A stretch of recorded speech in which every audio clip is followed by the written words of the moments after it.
স্বামীরা 1 তারিখে ধরে লয়ে গেছে নিয়ে তার 5 তলায় নিয়ে তার অনেক মারধর করছে।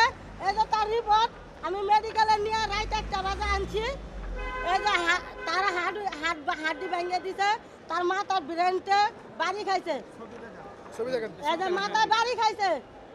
আমি নিরহ মানুষ, আমি গরিব অসহায়। এই মনোয়ার হোসেন ডিপজল আমার সাথে তোর কি শত্রুতা?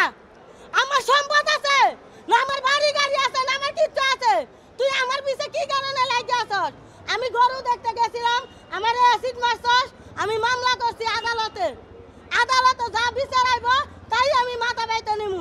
তুই সামনাসামনি না আইসা তুই প্রকাশে তোর লোকজন দিয়া আমার মেয়েরও রব করাইলি, আমার অ্যাসিড মারলি, আমার স্বামীরও মারলি। আবার কি করছস? এই সিআইডি তদন্ত দিয়া আমার এই ছেলেটারে তুই নিয়ে যাইতে চাইছে।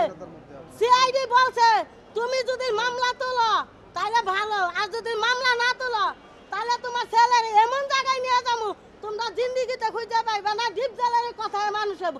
এই ডিপজল তোর কথায় মানুষ হবে, জন্ম দিছি আমি, আমি রক্ত মাংস কামাই করে আমি আমার ছেলে মেয়ে খাওয়াইতাছি। তুই শত্রুতা আমার লগে, আমার ছেলে মেয়ে স্বামীর লগে তোর কি শত্রুতা?